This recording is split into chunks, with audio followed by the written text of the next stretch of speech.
जय श्री राम दोस्तों, क्या हाल चाल है आप सभी के। उम्मीद करता हूँ बढ़िया होगे। एक बार और बैठे बैठे ब्लॉग शूट कर रहा हूँ, पूरे दिन का दिनचर्या नहीं दिखा रहा। कल मैंने पोर्टफोलियो रिवील करी, इनफैक्ट पोर्टफोलियो नहीं वॉच लिस्ट रिवील करी और शॉर्ट टर्म पोर्टफोलियो रिवील करी। सबसे पहले तो अच्छी खबर से शुरुआत करूंगा भाई साहब। शॉर्ट टर्म पोर्टफोलियो में कल मैंने एक स्टॉक, 4 स्टॉक्स थे आपने देखे मेरी पोर्टफोलियो में। 4 में से एक स्टॉक का नाम भी रिवील किया था मैंने, और वो अंबर एंटरप्राइज था। 20% का सर्किट मार दिया भाई आज, अपर सर्किट। हालांकि एडजस्टमेंट हो गए, एवरेज हो गया, वो 17.5% ऊपर हुआ है। तो अंबर एंटरप्राइज ने तो मजा कर दिया पोर्टफोलियो में। और आज तुम्हारा भाई बड़े लंबे समय बाद चाय पी रहा है शाम को। रीजन अभी शाम हो रही है, अच्छा बता दूं मैं आपको। अभी बज रहे हैं भाई साहब एक्जैक्टली 5:38।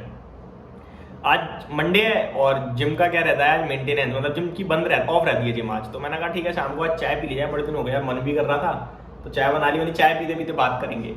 अब क्या रीजन है ऐसे वीडियो बना रहा हूं मैं आप सभी के साथ। कुछ पोर्टफोलियो वाली वीडियो पे पहले तो रिस्पॉन्स आप सभी का मतलब नेक्स्ट लेवल, 10,000 व्यूज कुना दिया आपने।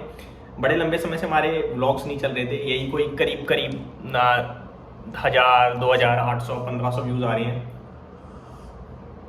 यार। बात करते करते चाय ठंडी ना हो जाए, इसलिए पीते रहूंगा बीच बीच में, है ना।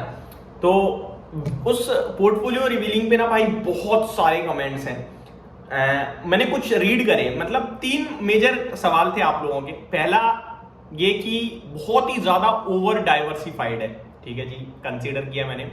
एक सवाल था कि भाई आप YouTube से अर्निंग कर रहे हो, इतने समय से शेयर बाजार में बैठे हो और मात्र 3 लाख की पोर्टफोलियो, ये भी कंसीडर किया मैंने, क्योंकि इस प्रकार के कुछ मल्टीपल लोगों ने यही सवाल किए हैं, तो उसका जवाब भी दूंगा। और तीसरा सवाल जो लोगों ने कहा कि बहुत सारे स्टॉक सजेस्ट करें अपनी तरफ से, तो तीनों सवालों को एक करके कवर करते हैं दोस्तों, ठीक है। तो शॉर्ट टर्म पोर्टफोलियो तो अलग कर देता हूं, वो तो शॉर्ट टर्म है, आज खरीद के मैं हो सकता है 2 महीने में बेच दूं, 1 हफ्ते में बेच दूं। अब जैसे अंबर है, मेरी पोर्टफोलियो में अंबर एंटरप्राइज करीब 40% ऊपर दिख रहा है, 39% ऊपर दिख रहा है। तो ठीक है, वो मेरा डबल हो जाएगा वैसे, थोड़े बहुत डबल मीन्स थोड़ा बहुत समय और थोड़ा बहुत और गेन आ जाए तो आ जाए। रिजल्ट आने वाले में से कहीं खराब ना आ जाए तो टूट भी सकता है। शॉर्ट टर्म पोर्टफोलियो के लिए एक स्टॉक और चुना है मैंने, उसे आज अपनी वॉच लिस्ट में उतार दिया है। अब उसे जैसे ही मैं इन 4 में से कुछ खाली करूंगा अगर, तो फिर उसे उठाऊंगा और वो यहां से करीब 50 से 60% गेन देने के लिए तैयार है, मुझे लगता है अगले 6 महीने में। अब काफी लोग कमेंट करेंगे भाई नाम बताओ स्टॉक का। भाई नहीं बता पाऊंगा, रीजन यही रहेगा यार, वो छोटे मोटे स्टॉक होते हैं, वो तो रिस्क बहुत रह जाती है। मैं नहीं चाहता भाई कि कोई मेरी वजह से पैसा बना ले, बहुत अच्छी बात है, पर गवाते हुए नहीं चाहता। बनाने के लिए मैं क्वालिटी स्टॉक शेयर करता रहता हूँ। आपको लगता है कि क्वालिटी स्टॉक में पैसा नहीं बनेगा। एक कमेंट ये भी था कि भाई ये सारे तो बहुत बड़ी कंपनियां हैं, इनमें बड़ा पैसा नहीं बनेगा। भाई ये बहुत बड़ी गलत सोच है। बड़ा पैसा कंपाउंडिंग की पावर से बनता है। जब तक आप 1 साल में बड़ा पैसा बनाने की सोचते रहोगे, नहीं बनेगा। टॉपिक पे आ जाते हैं, ऐसे बात करेंगे बड़ी लंबा ब्लॉग हो जाएगा। पहला सवाल जवाब देता हूं दोस्तों। पहले सवाल का ओवर डाइवर्सिफाइड है, इसको लिमिटेड करो, ठीक है। तो भाई ओवर डाइवर्सिफिकेशन के पीछे रीजन ये है, आपको ओवर डाइवर्सिफाइड लग रही होगी, मुझे अभी 2 सेक्टर और हेड करने हैं इसमें, तो वो तो फिर और ज्यादा ओवर डाइवर्सिफाइड लगेगी आपको। रीजन बताता हूं दोस्तों। मैं 1 साल, 2 साल, 3 साल के लिए नहीं जा रहा, मैं जा रहा हूं 10 साल, 20 साल के लिए। अभी तो मैं यही सोच रहा हूं, मजबूरी पड़ गई तो पैसा निकालना पड़ेगा। अब 10 साल, 20 साल में सेक्टर रोटेट होंगे। गिरते बाजार में भी कुछ लाइफ हाई पे होता है और बढ़ते बाजार में भी कुछ लाइफ लो पे होता है। तो इससे क्या होगा, मैं अपने पैसे को, कैपिटल को रोटेट कर पाऊंगा। खरीद बेच नहीं, मान के चलो अभी केमिकल लोस पे है, ठीक है, तो मैं यहां ऐड करता रहूंगा, गिरते रहेंगे ऐड करता रहूंगा, गिरते रहेंगे ऐड करता रहूंगा। स्टॉक मेरे अच्छे होने चाहिए, तो गिरावट ऐड, मान लो 2 साल बाद केमिकल का समय आएगा, तो वो मेरा जितना भी एक्यूमुलेट हुआ है गिरावट में, वो पैसा बनने लगेगा। जो अभी चल रहा है शायद वहां पे साइडवेज चली जाए, मूवमेंट हो सकता है। तो सेक्टर हमें नहीं पता कब कौन सा सेक्टर आएगा, लेकिन आएगा, ठीक है। इसलिए ये ओवर डाइवर्सिफिकेशन है, सच बात है आपकी। लेकिन मेरा ये व्यू है कि मैं बेचूंगा तो हूं नहीं, तो मैं खरीद, अभी मेरे पास कैपिटल है और मैंने एक सेक्टर में पैसा लगाया, वही रॉकेट हुआ पड़ा है, तो मैं पैसा कहां लगा पाऊंगा। पैसा तो मेरे को टाइम टू टाइम लगाना है ना, तो वो लगाना होगा उस सेक्टर में जो गिर रहा है, समझ रहे हो। हर सेक्टर का समय आता है। तो ये रीजन हो गया ओवर डाइवर्सिफिकेशन का, जो मैंने आपको दिया, जो मेरा व्यू था। दूसरा कारण है, अब दूसरा सवाल आता है, भाई इतना मतलब यूट्यूबर हो, पैसा आता होगा अच्छा खासा, कैपिटल इंक्रीज करो। भाई मैंने ब्लॉग में भी बोला है और कल वाले ब्लॉग में भी शायद बोला था, मुझे याद नहीं है, कि 2 महीने हुए हैं मुझे पैसा लगाए बाजार में। उससे पहले जो था वो मैं निकाल चुका हूं, हटा दिया है। रीजन, हमने अभी रिसेंटली आपने नोटिस करा होगा, जब ब्लॉग शुरू करा तो हमने ऑफिस खरीदा है। तो उस ऑफिस में पैसे गए। उससे जस्ट थोड़े समय पहले हमने लास्ट ईयर अक्टूबर में एक घर खरीदा था, तो इसमें भी पैसे चले गए। तो भाई और ये जितना सामान लिया सब नया ही है भाई, कुछ भी नहीं है। तो मतलब पैसा कैपिटल ज़्यादा चला गया यार, तो कुछ भी नहीं बचा हमारे पास।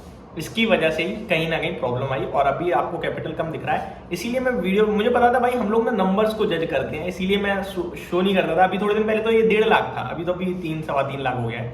तो धीरे धीरे मैं बढ़ाऊंगा। ये जो total number of shares cover करे हुए हैं ना मैंने, इसमें पूरी गणित है भाई, ऐसा नहीं है कि हवा में बात लिखी हुई है। 35 लाख रुपए की जरूरत पड़ेगी मुझे, तब कहीं जाके इनमें अलोकेशन 3 लाख, 3 लाख, 5 लाख, जो कैटेगरी डिवाइडेड है, किसी में 5 लाख, किसी में 3 लाख ऐसे है। और वो जो डायरी में शेयर्स लिखता हूँ ना, उसी में ये सब लिखा हुआ है।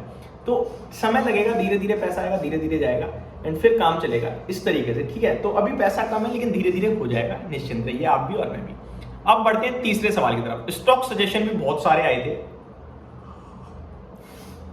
जैसे कि जियो फाइनेंस का आया, और भी मतलब रिलायंस का आया था, और भी कुछ नाम आए थे। रिलायंस तो मैंने खुद भी ऐड कर रखा है वॉच लिस्ट में। आई थिंक बहुत अच्छे अच्छे स्टॉक्स थे जिनका रिकमेंडेशन आई है मेरे पास। मैं कमेंट बॉक्स ओपन ही कर लेता हूँ एक बार, सो दैट क्या है कि कुछ अच्छे अच्छे कमेंट मिलेंगे हमें पढ़ने के लिए।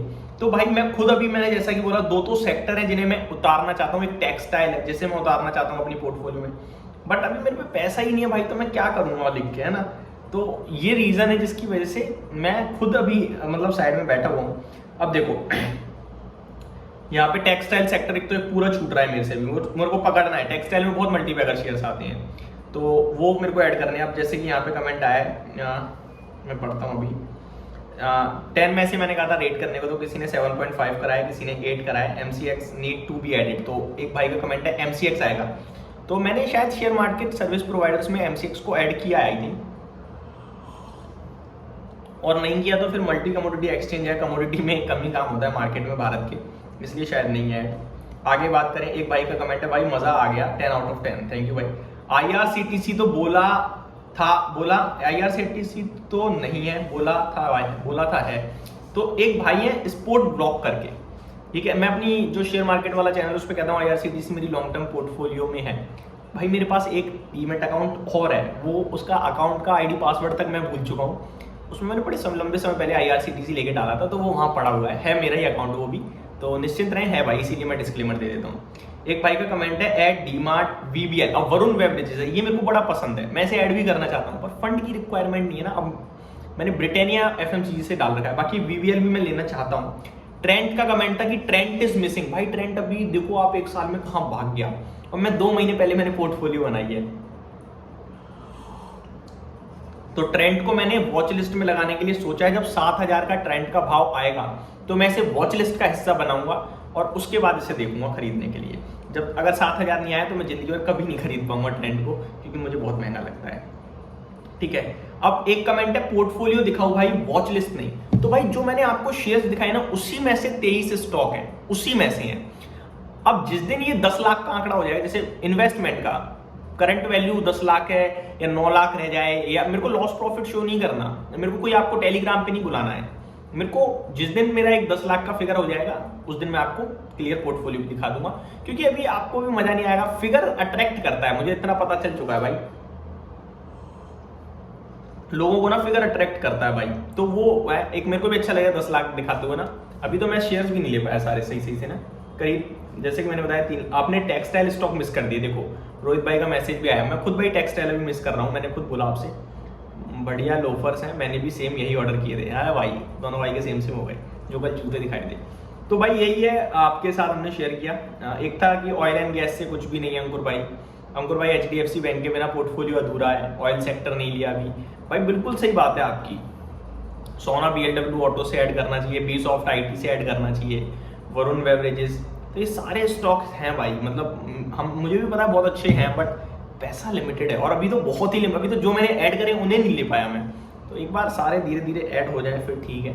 कल एक कमेंट भाई ये भी आया था कि जो टावल है ये बड़ी गंदी हो गई है भाई, इसे भी एक बार धो लो। और उन्होंने टाइम भाई एक्चुअली में गंदी हो गई है, आप सही कह रहे हो भाई, क्योंकि ये जब से आई है तब से एज इट इज ऐसी की ऐसी पड़ी है।